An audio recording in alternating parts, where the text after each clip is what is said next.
सर्वप्रथम सर्वांना श्री स्वामी समर्थ. स्वामी महाराजांच्या कृपेने तुमच्या सर्व चांगल्या इच्छा पूर्ण होत ही स्वामींचरणी प्रार्थना करते आणि आजच्या व्हिडिओला सुरुवात करते. 2 मार्च 2026 सोमवार दिवशी हुताशनी पौर्णिमा म्हणजेच फाल्गुन पौर्णिमा, होळी पौर्णिमा आलेली आहे. तर पौर्णिमा प्रारंभ होणार आहे संध्याकाळी 2 मार्चला संध्याकाळी 5:55 ही पौर्णिमा तिथी प्रारंभ होणार आहे आणि दुसऱ्या दिवशी 3 मार्च रोजी सायंकाळी 5:07 ही पौर्णिमा तिथी संपणार आहे. बऱ्याच लोकांकडून तुम्ही ऐकलेलं असेल की होळीला, यंदाच्या होळीला चंद्रग्रहण आलेलं आहे. तर नाही, चंद्रग्रहण हे 3 तारखेला धुलीवंदनच्या दिवशी असणार आहे. दुपारी 3:20 ते संध्याकाळी 6:48 असा 3.25 तासाचं हे चंद्रग्रहण असणार आहे. मोठं चंद्रग्रहण आहे, पण होळी सणावर चंद्रग्रहणाचा कुठलाही वाईट परिणाम नसून आपल्याला होळी दहन म्हणजेच प्रज्वलित होळी करायची आहे. ती 2 मार्च रोजीच करायची आहे. संध्याकाळी 6 वाजेपासून ते रात्री 9-10 वाजेपर्यंत तुम्ही अगदी आनंदाने होळीचे दहन करू शकता, पूजन करू शकता. नैवेद्य, पाणी, सर्व पूजा वगैरे आपल्याला होळीची 2 मार्चला संध्याकाळी 6 वाजेपासून रात्रीच्या 10-10:30 वाजले तुम्हाला चालेल. अगदी शुभ मुहूर्त आहे. दुसऱ्या दिवशी सूर्योदयापासून ते संध्याकाळी 6:48 चंद्रग्रहणाचे वेद नियम सर्वांनी जरूर पाळा. ज्यांना म्हणजे ज्या गर्भवती महिला असतील, अशक्त, लहान लेकरं, त्यांनी यावर्षी धुलीवंदन वगैरे नाही खेळला. तुम्ही 8 मार्चला रंगपंचमीचा उत्सव खेळला तुम्ही तरीही चालेल. बाहेर निघू नका, शांत घरात बसा. तुम्ही जर वेद नियम पाळता, मोठ्यांचं ऐकतात, तर आवर्जून गर्भवती महिला असतील, अशक्त व्यक्ती आणि ज्यांना हे चंद्रग्रहण अशुभ ठरणार आहे अशा राशीच्या लोकांनी सुद्धा आणि लहान लेकरं असतील त्यांनी सर्वांनी धुलीवंदनच्या दिवशी 3 मार्च रोजी चंद्रग्रहण लागल्यावर घरात बसा. थोडे का होईना वेद नियम पाळले तर काही बिघडत नाही. शांत बसा, नामस्मरण करा. तुम्ही ज्या देवांना, इष्टदेवतांना मानतात त्या देवांचं पूजन करा. जप, तप, ध्यान, नामस्मरण एवढ्या गोष्टी केल्या. तुम्ही देवपूजा करू शकता, स्नान करू शकतात. या काळात सर्व म्हणजे आपण जर देवांची सेवा केली तर 1000 पटीने आपल्याला पुण्यफळ मिळत असतं. आणि जे मंत्र, स्तोत्र आपण या ग्रहणाच्या काळात आपण बोलतो, पठण करतो ना, तर उजळून निघतात असं म्हटलं जातं. म्हणून या वेळात, या काळात, चंद्रग्रहणाच्या काळात 3.25 तासाचं हे मोठं चंद्रग्रहण आलेलं आहे. तर 3 मार्च रोजी दुपारी 3:20 ते संध्याकाळी 6:48 हे असं चंद्रग्रहण असणार आहे. 3 तारखेला सकाळी सूर्य उगवण्यापासून ते संध्याकाळपर्यंत या चंद्रग्रहणाचे वेद नियम सर्वांनी जरूर पाळायचे आहे. तर होळी पौर्णिमा म्हणजेच हुताशनी पौर्णिमा, फाल्गुन पौर्णिमा या दिवशी आपण होलिका उत्सव साजरा करतो. तर हा सण कसा साजरा करतात?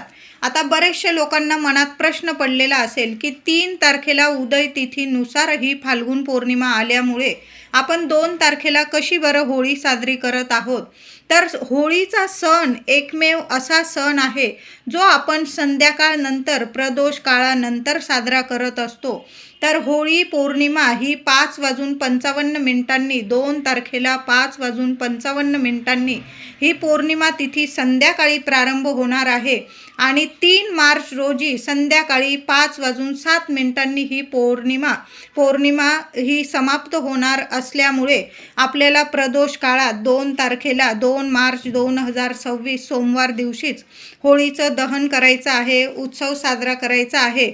आणि तसं पण 3 तारखेला हे चंद्रग्रहण आल्यामुळे आपल्याला 2 तारखेलाच होळीचा सण साजरा करायचा आहे. तर हा सण अगदी शास्त्रानुसार पारंपरिकरित्या कसा साजरा करावा? तर या दिवशी अंगणातील थोडी जागा सारवून घ्यायची आहे. तुम्हाला जिथं होळी साजरी करायची आहे ती जागा थोडीशी सारवून घ्यायची आहे. त्याभोवती रांगोळी काढून घ्यायची. मध्यभागी शेणाच्या गोवऱ्या, त्यात एरंडाची फांदी लावली जाते, म्हणजे एरंडाचा एक दांडा उभा केला जातो. त्याच्या भोवती लाकडे गोवऱ्या रचल्या जातात. त्याची पूजा करायची. पुरणपोळीचा नैवेद्य दाखवायचा. त्याचबरोबर सगळे गाव मिळून गोवऱ्या लाकडे गोळा करून तुम्ही सार्वजनिक ठिकाणी होळीसुद्धा करू शकता. तिची सर्वांनी मिळून पूजा करावी. नंतर त्यात प्रत्येक कुटुंबाने एक नारळ जरूर अर्पण करायचा. आता नारळ अर्पण करताना कसा करायचा? महिलांनो, दादांनो, आपल्या घरातून एक नारळ घ्यायचा आहे आणि शेंडी आपल्या घरात आली पाहिजे, म्हणजे हातांच्या वर आली पाहिजे. अशा दोन्ही हातात तो नारळ पकडायचा. आपल्या घराच्या शेवटच्या खोलीपासून तो नारळ पकडायचा दोन्ही हातात. हा उपाय, ही सेवा महिला करू शकतात, पुरुष दादा करू शकता, कुणीही केली तरीही चालेल. तो नारळ घ्यायचा. मनात तुमच्या ज्या इच्छा असतील, ज्या समस्या असतील, भगवान श्री हरी विष्णूंना तुम्हाला सांगायच्या आहे. संपूर्ण घरात तो नारळ फिरवून घ्यायचा आहे आणि सरळ जाऊन जळत्या होळीत तुम्ही तो नारळ अर्पण करायचा आहे. अशा पद्धतीने जर तुम्ही नारळ अर्पण केला ना, तर तुमच्या घरात ज्या अडीअडचणी असतील, तुमच्यावर काही संकट असेल, समस्या असतील, भगवान श्री हरी विष्णू एका क्षणात त्या समस्यातून मार्ग मिळवून देतील. सर्व समस्या नष्ट होईल. जसा जसा तो नारळ होळीत जळतो तशा तुमच्या सर्व समस्या नष्ट होतात, जळून खाक होतात. म्हणून प्रत्येकाने होळी पौर्णिमेला म्हणजेच होळीत एक नारळ जरूर अर्पण करावा. आता होळी का साजरी केली जाते बरं? छोटीशी कथा सांगते. हिरण्यकश्यपूचा मुलगा भक्त प्रल्हाद हा विष्णूंचा, भगवान श्री हरी विष्णूंचा लाडका भक्त होता. हिरण्यकश्यपूने त्यांचा छळ केला. प्रल्हादाने श्रीकृष्णांचे नाव घेऊ नये म्हणून हिरण्यकश्यपूने त्याला उंच कड्यावरून खाली फेकून दिले, खाली टाकले, उकळत्या तेलाच्या कढईत टाकले. तरीही भक्त प्रल्हादावर त्याचा काही एक परिणाम झाला नाही. तो तसाच्या तसा राहिला. शेवटी हिरण्यकश्यपूची बहीण म्हणाली, मला वर लाभल्यामुळे, मला आशीर्वाद लाभल्यामुळे अग्नीपासून मला कोणतेही भय नाही. मी जळणार नाही कधीच. मी प्रल्हादाला घेऊन अग्नीत बसते. त्याप्रमाणे हिरण्यकश्यपूची बहीण हुंडा प्रल्हादाला मांडीवर घेऊन अग्नीत बसली. सभोवती गोवऱ्या रचून पेटवले गेले. पण काय आश्चर्य, वर मिळालेली हुंडा अग्नीत जळून भस्म झाली, तर भक्त प्रल्हाद मात्र अग्नीतून सुखरूप बाहेर आला. जे वाईट होते ते जळून गेले, जे अस्सल होते ते तापवून शुद्ध बनले. प्रल्हादाची जणू ही अग्नी परीक्षाच होती. त्याच प्रसंगाची आठवण म्हणून होळी पेटवली जाते. बघा, होळीत जे वाईट आहे ते जळून खाक होतं आणि सत्याचाच विजय होतो. म्हणून होळीच्या दिवशी नक्की मनोभावे महिलांनो, दादांनो, पूजा करा. हळदी, कुंकू, फुलं, अक्षता वाहून होळीची पूजा करा. महिलांनो, एक दिवा मुलांची प्रगती व्हावी, मुलांवर कसलंही अकाली संकट येऊ नये म्हणून होळीजवळ तुम्ही एक दिवा लावू शकता. होळीची नीट पूजा करायची आहे. पाणी फिरवून तुम्हाला 3 प्रदक्षिणा घाला, 5 घाला, 7 घाला. होळीला पाणी फिरवून प्रदक्षिणा जरूर घाला. मुलांकडून सुद्धा ही सेवा करून घ्या. मनोभावे होळीला नमस्कार करायचा आहे आणि कुटुंबाकडून एक नारळ होळीला जरूर अर्पण करायचा आहे. आता होळीच्या दिवशी आपल्याला काही उपाय, तोडगे जरूर करायचे आहे. महिलांनो, दादांनो, जरूर करा. जे काही मागे संकट असेल, पीडा असेल, अडचणी असेल, संपूर्ण नष्ट होईल. होळीच्या पवित्र अग्नीत सगळ्या अडचणी संपून जातील, नष्ट होईल, जळून खाक होईल. कुणी शत्रू वगैरे विनाकारण त्रास देत असेल, नजर बाधा लावत असेल, काही बाहेरील बाधा वगैरे करण्याचा तुमच्यावर प्रयत्न करत असेल, जळून खाक होईल आणि भगवान श्री हरी विष्णूंची भरभरून कृपा होईल. असे काही उपाय आणि तोडगे जरूर करायचा आहे. तर होळी पौर्णिमा जरी संध्याकाळी प्रारंभ होणार आहे, तरी पण सकाळपासून उपाय तोडगे जरूर करा. तर होळी पौर्णिमेला लवकर उठायचं आहे आणि आंघोळीच्या पाण्यात, अगदी लहान लेकरांपासून सगळ्यांनी हा उपाय करा. आंघोळीच्या पाण्यात थोडंसं गंगाजल टाका, थोडंसं गोमूत्र टाका, थोडंसं खडं मीठ टाकायचं आहे आणि बारीकसा खडा तुरटीचा टाकायचा आहे. तुरटी इतकी प्रभावी असते की सगळी नकारात्मकता खेचून घेण्याची ताकद तुरटीमध्ये आहे आणि तुमचा चंद्र मजबूत बनवेल. तुरटी तुमचा शुक्र ग्रह मजबूत बनवेल आणि ज्याचा चंद्र शुक्र गुरुग्रह मजबूत असतो त्याला या जगात लक्ष्मी मातेकडून सर्व काही इच्छित फलप्राप्ती होते. म्हणून या दिवशी होळी पौर्णिमेला सकाळीच हे आंघोळीचा उपाय जरूर करा. राहून गेला तर तुम्ही दुसऱ्या दिवशी 3 तारखेला सुद्धा याच वस्तू थोडं खडं मीठ, गंगाजल, तुमच्याकडं गोमूत्र असेल जरूर टाका आणि थोडंसं बारीकसा खडा तुरटीचा आवर्जून टाका. कितीही मोठा शत्रू असेल तुम्हाला विनाकारण त्रास देत असेल तुरटी या वस्तू पाण्यात टाकताना भगवान श्री हरी विष्णूंचं तुम्हाला नामस्मरण करायचं आहे आणि मग आंघोळीचा उपाय करायचा आहे. लहान लेकरांना सुद्धा तुम्ही उपाय करू शकता. महिलांनो, होळीच्या दिवशी आणि दुसऱ्या दिवशी चंद्रग्रहण आहे त्या दिवशी सुद्धा एक पवित्र पाणी आपल्या घरात दारात शिंपडून द्यायचं आहे. काय करायचं आहे? आंघोळीनंतर हा उपाय करा. थोडंसं पाणी घ्यायचं आहे, चिमूटभर हळद टाकायची आहे, गोमूत्र टाका, गंगाजल टाका, गुलाबजल टाका. या सर्व वस्तू तुम्हाला लागणारच आहे आणि या सर्व वस्तू आपल्याकडं हव्याच आहे. तर या सर्व वस्तू पाण्यात टाकायचं आहे. एक कापराची वडी बारीक करून टाकायची आहे. सर्व पाण्यात मिक्स करा. हळद, गोमूत्र, गुलाबजल, गंगाजल, कापूर वडी या सर्व वस्तू पाण्यात मिक्स करायच्या, 5ही वस्तू. आणि ते पाणी तुम्हाला तुमच्याकडं स्प्रे बॉटल असेल किंवा हाताने जरी तुळशी पत्राने शिंपडून दिलं तरीही चालेल. ओम नमो भगवते वासुदेवाय नमः या मंत्राचा जप सर्वांनी करा. नाही काही जमलं ना, भगवान श्री हरी विष्णूंचा जप करा. कितीही संकटात असाल त्यातून बाहेर काढतील तुम्हाला भगवान श्री हरी विष्णू आणि माता लक्ष्मीची कृपा होणार आहे आपल्यावर. म्हणून मंत्र जप चालूच ठेवायचे आहे दोन्ही दिवस, होळीच्या दिवशी सुद्धा आणि चंद्रग्रहणाच्या दिवशी सुद्धा मंत्र जप चालूच ठेवायचे आहे. आणि हे पाणी महिलांनो 2-3 वेळा शिंपडावं लागलं ना तुम्हाला चालेल. होळीच्या सकाळी शिंपडा, संध्याकाळी शिंपडा. पुन्हा दुसऱ्या दिवशी 3 तारखेला चंद्रग्रहण लागणार आहे, वेद लागणार आहे. ते वेद लागताबरोबर जरी तुम्ही पाणी शिंपडून दिलं घरात चालेल. आणि जेव्हा चंद्रग्रहण संपणार आहे ना संध्याकाळी 3 तारखेला संध्याकाळी 6:48 तेव्हा सुद्धा आपल्या घरात तुळशी पत्राने थोडं हे पाणी शिंपडून द्या. नावाला सुद्धा तुमच्या घरात कुठली नकारात्मकता उरणार नाही. तुमच्या घरात सकारात्मकता येईल, दैवी अनुभव येतील. म्हणून तुळशीचा हा उपाय म्हणजे तुळशी पत्राने हे पवित्र पाणी घरात जरूर शिंपडा. होळीला, धुलीवंदनला तुळशीला हात लावू नका. तुम्ही आता पूजा वगैरे करण्यासाठी हात लावू शकता. काही महिला म्हणतील मग हातच लावायचं नाही का? तर अशा गोष्टी नाही. हात लावा, पाणी टाका, पाणी अर्पण करा, तुपाचा दिवा लावा, हळदी कुंकू फुलं वाहून तुळशी मातेची पूजा करा. पण तुळस तोडू नका. तुळशीचे उपाय वगैरे करण्यासाठी आता ग्रहण आहे, आपण पाण्यात जेवणात तुळस तर टाकणारच आहोत. म्हणजे आपल्याला जेवण किंवा पाणी आपल्याला टाकून द्यावं लागणार नाही. ग्रहणाचे कुठलेही परिणाम आपल्या जेवणावर पाण्यावर होणार नाही. म्हणून तुळस तर आपल्याला लागणारच आहे. आणि होळीला तर आपण भगवान श्री हरी विष्णूंना तुळस अर्पण करणारच आहोत. तर तुळशीची व्यवस्था आधीच करून ठेवा. आधीच तुळस तोडून ठेवायची आहे. नाही तर तुम्ही फुलवाल्या दादांकडून विकत आणली तरीही चालेल. होळीला सोमवार आलेला आहे. महादेवांच्या मंदिरात अगदी रात्रीच्या 7-8 वाजेपर्यंत गेलात ना तुम्ही, 2 मार्चला प्रदोष काळानंतर अगदीच्या रात्री 8 वाजेपर्यंत जरी गेलात तुम्ही तरीही चालेल. पण महादेवांना अभिषेक जरूर करा. साध्या पाण्याने सुद्धा महादेव भोलेनाथ इतके प्रसन्न होतात की आपली झोळी भरभरून देतात. होळी पौर्णिमेला महादेवांची ही सेवा सर्वांनी जरूर करा. महादेवांना अभिषेक करा. एक का होईना बेलाचं पान अर्पण करा, पांढरी फुलं अर्पण करा. तिथून घरी येताना सुद्धा तीर्थ जलाधारीचे इथून थोडंसं तीर्थ घरी घेऊन यायचं आहे आणि प्रत्येकाने थोडं तीर्थ जरूर प्यायचं आहे. कसलेही वाईट म्हणजे तुमच्या आयुष्यात जे काही वाईट असेल, नकारात्मकता असेल, संपूर्ण नष्ट होईल आणि दोन्ही तिन्ही देवतांची आपल्यावर कृपा होणार आहे.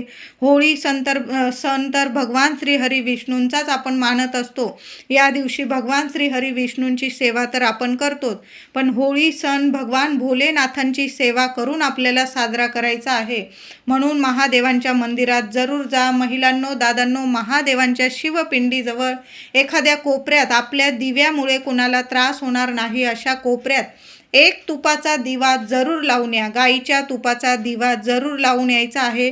त्या तुपाच्या दिव्यात एक कापराचा तुकडा अगदी बारीक जरी टाकला ना चालेल, पण एक कापराचा तुकडा जरूर ठेवून आणि मग तो दिवा प्रज्वलित करा. तुमच्या ज्या इच्छा असतील त्या बोलून घ्या आणि महादेवांसमोर एक दिवा जरूर प्रज्वलित करा. आता होळीची पूजा करण्या अगोदर महिलांनो, तुळशीजवळ दिवा लावतच असतो आपण संध्याकाळी. तर एक चौमुखी दिवा तुम्हाला मुख्य दाराशी सुद्धा लावायचा आहे आणि मग बाहेर जाऊन तुम्हाला होळी मातेची पूजा करायची आहे. तर एक मातीची पंती जरी घेतली तरीही चालेल. त्यात दुहेरी वाट टाकायची आहे, लांब वाट टाकायची आहे. अशा 4 वाती टाका. जे तेल देवांसाठी दिव्यांसाठी वापरतात ते तेल टाका. एखाद्या कागदावर एखाद्या ताटलीत तो दिवा ठेवायचा आहे. माता लक्ष्मीचं नामस्मरण करा. दिव्याला हळदी कुंकू अक्षता वाहून दिव्याची पूजा करा आणि आपल्या मुख्य दाराशी उजव्या साईडला डाव्या साईडला बघू नका, तुम्हाला जिथं जागा मिळेल ना तिथं तो दिवा प्रज्वलित करायचा आहे. उंबरठ्याला हात लावून तुम्हाला प्रार्थना करायची आहे आणि उंबरठ्यावर सुद्धा एक मातीच्या पंतीत थोडेसे तांदूळ, अख्खे तांदूळ घ्यायचे. त्यात 5 लवंग चांगल्या फुलाच्या बघून घ्या. थोडीशी पिवळी मोहरी असेल तर पिवळी मोहरीची मुठभर ठेवा आणि 2 कापराच्या वड्या ठेवायच्या आहे. कोपऱ्यात ठेवा, कुणाचा पाय लागणार नाही अशा ठिकाणी. आणि मग तुम्हाला होळीची पूजा करायला जायचं आहे.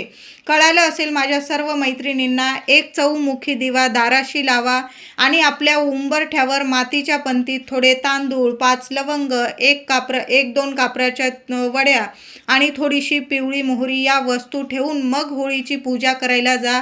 होळी मातेची पूजा करून आल्यानंतर घरात तुम्ही याल तर तेव्हा आपल्या उंबरठ्यावर या वस्तू तुम्हाला जाळून टाकायच्या आहे. खूप शुभ परिणाम तुम्हाला तुमच्या आयुष्यात दिसून येतील. मुलाबाळांना काही अडीअडचणी असतील, घरात मुलं मोठी झालेली आहे, मग मुलगा असो मुलगी असो, लग्न कार्यात अडीअडचणी येतात, शिक्षणात नोकरीत अडीअडचणी येतात, तुम्ही जे कष्ट घेताय त्यात अडीअडचणी येत आहे, पैसा घरात येत नाही, पैसा टिकत नाही, आरोग्य नीट नाही, कुठलीही तक्रार तुम्हाला राहणार नाही. सर्व तुमच्या म्हणजे मनातल्या इच्छा पूर्ण होणारा हा उपाय आहे. होळीची पूजा करण्या अगोदर उंबरठ्यावर या वस्तू ठेवा आणि होळीची पूजा करून आल्यानंतर त्या वस्तू उंबरठ्यावर येण्या जाण्याच्या रस्त्यात उंबरठ्यावर जाळून टाकायच्या आहेत. आज होळी पौर्णिमेला 1 रुपयाच्या नाण्याचा एक उपाय जरूर करायचा आहे. काय करायचं आहे महिलांनो, तुम्हाला चंद्राचं दर्शन होईल तेव्हा हा उपाय करायचा आहे. आता नाहीच चंद्राचं दर्शन झालं, आपल्या देवघरात सुद्धा तुम्ही हा उपाय करू शकता. वाटीत थोडंसं तळ झाकेल एवढं दूध घ्यायचं आहे. तुम्हाला 2-4 चमचे दूध घ्या. त्यात 1 रुपया टाकायचा आहे. 4 दाणे अख्ख्या तांदळाचे टाका आणि तुम्हाला ती वाटी तुम्हाला चंद्राच्या प्रकाशात ठेवायची आहे. चंद्र त्यात दिसला तर अतिशय उत्तम. ती रात्रभर तिथंच राहू द्या, झाकून वगैरे ठेवा. थोड्या वेळ चंद्राचं दर्शन त्या दुधात होऊ द्यायचं आहे. नाही झालं नंतर ते झाकून ठेवा. आता नाही चंद्राचं दर्शन झालं, तुम्ही फ्लॅटमध्ये वगैरे राहता, सरळ ती दुधात 1 रुपया ठेवून ती वाटी 4 दाणे तांदळाचे त्यात टाका दुधात आणि ती वाटी देवघरात ठेवायची आहे. थोड्या वेळ तशीच राहू द्या. तुम्ही होळीची पूजा नैवेद्य वगैरे करून आलात, रात्री झोपताना ती वाटीतला रुपया काढून घ्यायचा आहे तुम्हाला आणि तो रुपया तुम्हाला तुमच्या तिजोरीत किंवा तुमच्या पर्समध्ये ठेवायचा आहे. सुंदर उपाय आहे. तुम्ही हा उपाय प्रत्येक पौर्णिमेला सुद्धा करू शकतात किंवा होळी पौर्णिमा, कोजागिरी पौर्णिमा अशा शुभ म्हणजे पौर्णिमा तर शुभच असते, पण अशा मोठ्या तिथींना मोठ्या सणावाराला जर उपाय केला ना अतिशय प्रभावी ठरतो. 1 रुपयाचं नाणं आपल्या पर्समध्ये ठेवा. त्याऐवजी तुम्ही 5 रुपयाचं नाणं घेऊ शकता, 10 रुपयाचं, 20 रुपयाचं, तुमच्याकडं जे नाणं असेल ना ते तुम्ही या उपायासाठी वापरू शकता. त्याचबरोबर महिलांनो, संध्याकाळी तुम्ही जेव्हा कचरा काढाल घरातला 5-5:30 वाजता, त्यावर थोडासा बारीकसा चिमूटभर कचरा एखाद्या कागदात पुडीत बांधून घ्यायचा आहे आणि जेव्हा तुमच्या घराजवळ होळी पेटवली जाईल ना ती पुडी घेऊन तुम्हाला तुमच्या होळीजवळ जायचं आहे. होळी जिथं पेटवतात तिथं आणि तुम्हाला बोलून घ्यायचं आहे की माझ्या घरातलं जे दुःख असेल, दारिद्र्य असेल, अलक्ष्मी असेल, पीडा असेल, कुणाची नजरबाधा माझ्या घरादाराला, लेकराबाळांना झालेली असेल, आज हा घरातला कचरा मी तुझ्या अग्नीत, पवित्र अग्नीत टाकत आहे. घराची इडापिडा जाऊ दे, सुख समृद्धी लाभू दे आणि त्या अग्नीत तो कचऱ्याची पुडी टाकून द्यायची आहे. नमस्कार करायचा आणि मग घरी यायचं आहे. त्याचबरोबर होळी शांत झाल्यानंतर जेव्हा आपण होळीची राख घरी आणतो, ती तुम्ही उद्या चंद्रग्रहणाच्या आधीच तुम्हाला घरी आणायची आहे. मग तुम्ही रात्रीचं थोडं जागरण करत असाल, माझे दादा असतील, पुरुष मंडळी, त्यांनी थोडीशी राख होळी शांत झाल्यानंतर थोडीशी राख आपल्या घरी घेऊन यायची आहे. किंवा उद्या तुम्ही पहाटे पहाटे सूर्य उदय होण्याच्या आधी जरी आणली तरीही चालेल. थोडीशी राख आपल्या घरात प्रत्येक कान्याकोपऱ्यात शिंपडून द्यायची आहे आणि थोडी थोडी राख आंघोळीच्या पाण्यात सुद्धा टाका. चांगले अनुभव येतील. भगवान श्री हरी विष्णूंचा नामस्मरण करावं, मंत्र जपायचा आणि मग आंघोळीचा हा उपाय करा. लहान लेकरांना पण तुम्ही करू शकता हा उपाय. आणि घराच्या कान्याकोपऱ्यात ती राख शिंपडताना, राख फेकताना, टाकताना ओम नमो भगवते वासुदेवाय नमः या मंत्राचा जप महिलांनो, दादांनो जरूर करा. नंतर तुम्ही घर वगैरे झाडलं आणि ते कचऱ्यात टाकून दिली ती राख तरीही काही हरकत नाही. त्याचबरोबर थोडीशी राख तुम्हाला लाल चांगला स्वच्छ कपडा घ्यायचा आहे, कॉटनचा वगैरे देवघरात वापरतो आपण, त्या कपड्यात तुम्हाला 1 रुपया ठेवायचा आहे आणि थोडीशी होळीची राख त्या रुपयावर तुम्हाला ठेवायची आहे आणि त्याची गाठोडी बांधून घ्यायची आहे तुम्हाला. आणि तुमच्या मुख्य दरवाज्यावर आतून उजवी डावी साईड बघू नका, जिथं जागा असेल ना तिथं बांधून द्यायची आहे. वर्षभर राहू द्या. वर्षभर घराला तुमच्या रक्षण कवच मिळेल आणि तुमच्या पैशाला सुद्धा कधीच कुणाची नजरबाधा लागणार नाही. तुमच्या घरातली लक्ष्मी स्थिर होईल. हा उपाय सुंदर आहे. होळीच्या राखेचे हे 2-3 उपाय सर्वांनी जरूर करा. थोडी का होईना होळीची राख घरी घेऊन या, आंघोळीच्या पाण्यात टाका, घरात शिंपडून द्या आणि थोडीशी होळीची राख त्याबरोबर 1 रुपया घरात लाल कपड्यात बांधून मुख्य दरवाजावर आतून नक्की बांधून द्या. पुढील वर्षी तुम्ही हाच उपाय करू शकता. ती जुनी राख असेल त्यातला रुपया काढून घ्यावा, ती राख असेल ती वाहत्या पाण्यात विसर्जित करावी.